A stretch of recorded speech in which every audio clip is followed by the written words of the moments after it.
Bonjour! Welcome to Rambo Loves History. I am your favorite French bulldog that takes you through mind-blowing history with style.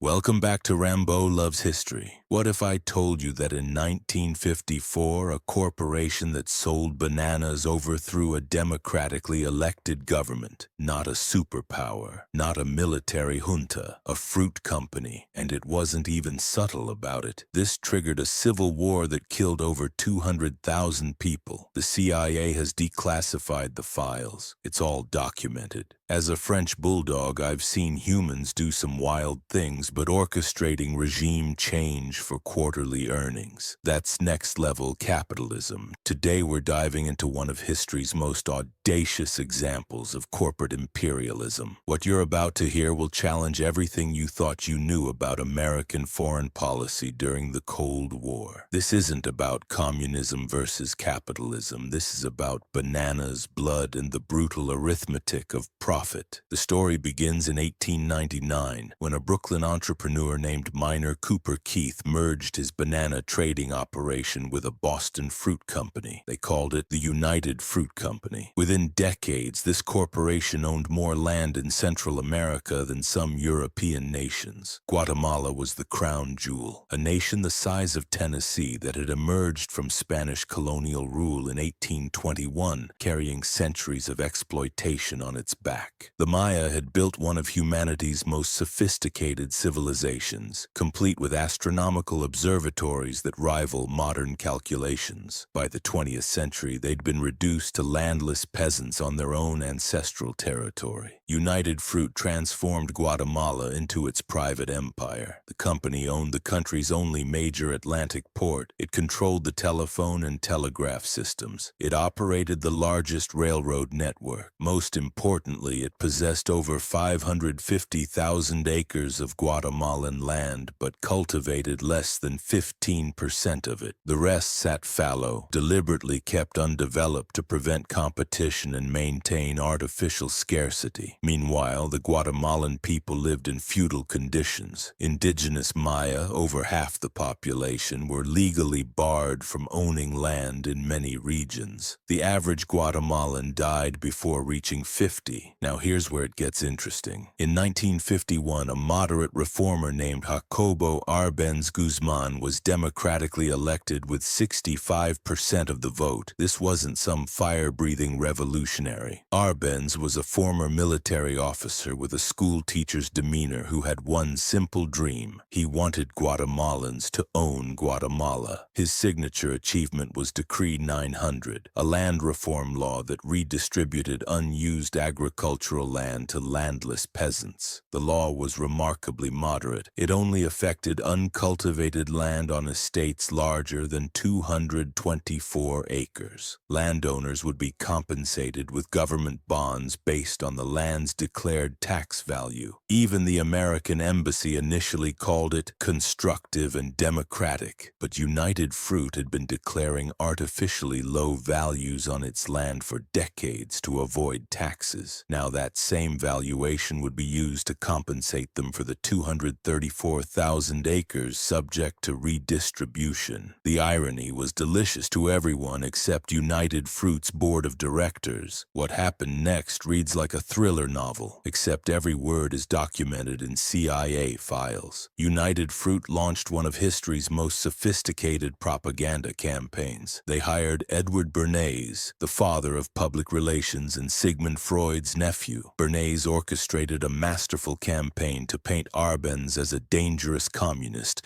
despite communists holding only 4 seats out of 56 in Guatemala's Congress. American newspapers, many with publishers personally tied to United Fruit, began running alarming stories about a Soviet beachhead in Central America. The New York Times publisher served on United Fruit's board. Time magazine's publisher was a United Fruit stockholder. Article after article warned of communist infiltration in America's backyard. But wait until you see what happens next. Propaganda was merely the appetizer. The main course was Operation PBSUCCESS, a CIA coup authorized by President Eisenhower in August 1953. The agency assembled a rogues gallery that would seem cartoonish if they weren't so deadly. There was Carlos Castillo Armas, a disgruntled military officer who'd failed an earlier coup attempt. American pilots flew unmarked planes to bomb Guatemala City. A radio station broadcasting from just outside the border spread disinformation and panic. The psychological warfare was brilliant in its simplicity. The CIA created the illusion of a massive rebel army converging on the capital. In reality, Castillo Armas commanded fewer than 480 men. But the radio broadcasts, the bombing runs, and carefully orchestrated disinformation created panic in the Guatemalan military. Officers who'd sworn loyalty to Árbenz began to waver. The president watched his support evaporate like morning dew. He faced an impossible choice: plunge his nation into civil war or step aside. On June 27, 1954, Jacobo Árbenz addressed his nation for the last time as president. His voice breaking with emotion, he declared, "Guatemala is enduring a most difficult trial. The United Fruit Company, in collaboration with the governing circles of the United States, is responsible for what is happening to us." Within hours, Árbenz was on a plane to Mexico, beginning an exile that would last until his death. Castillo Armas triumphantly entered Guatemala City, ushering in decades of military dictatorship. The land reforms were immediately reversed. Union organizers were rounded up and shot. Political parties were banned, and here's where everything changes. The successful coup in Guatemala became the template for American intervention throughout Latin America. The CIA would attempt similar operations in Cuba, leading to the Bay of Pigs fiasco. The Guatemalan military, trained by American advisors in counterinsurgency techniques, waged a 36-year civil war against its own people that wouldn't end until 1996. The statistics cannot convey the magnitude of suffering. 200,000 dead, 45,000 disappeared, over 1 million displaced. Entire Maya villages were wiped from the map in what the United Nations later classified as genocide. Children were burned alive in front of their parents. Women were systematically raped as a weapon of war. Rigoberta Menchú, who would win the Nobel Peace Prize for documenting these atrocities, lost her father, mother, and brother to the violence. Her testimony reads like something from humanity's darkest chapters, describing torture so horrific that entire villages were forced to watch. And United Fruit, the company that orchestrated this catastrophe for the sake of its banana empire? In a twist of cosmic irony, the corporation began its decline almost immediately after the coup. Antitrust actions forced it to divest many holdings. By 1970, United Fruit had merged with another company and disappeared. Today it exists only as Chiquita Brands International, selling bananas in supermarkets to consumers who have no idea of the blood that waters their fruit. The Guatemala coup forces us to confront uncomfortable truths about corporate power and foreign policy. When President Eisenhower authorized Operation PBSUCCESS, was he protecting America from communism or protecting United Fruit's profit margins? When we speak of promoting democracy abroad, how do we reconcile overthrowing democratically elected governments? The reverberations continue to this day. Guatemala remains one of Latin America's most unequal societies. The Maya population still faces systematic discrimination. The land ownership patterns that Árbenz tried to reform persist largely unchanged. Perhaps the most chilling lesson of Guatemala 1954 is how easily democracy can be subverted when corporate interests align with state power. The techniques pioneered there,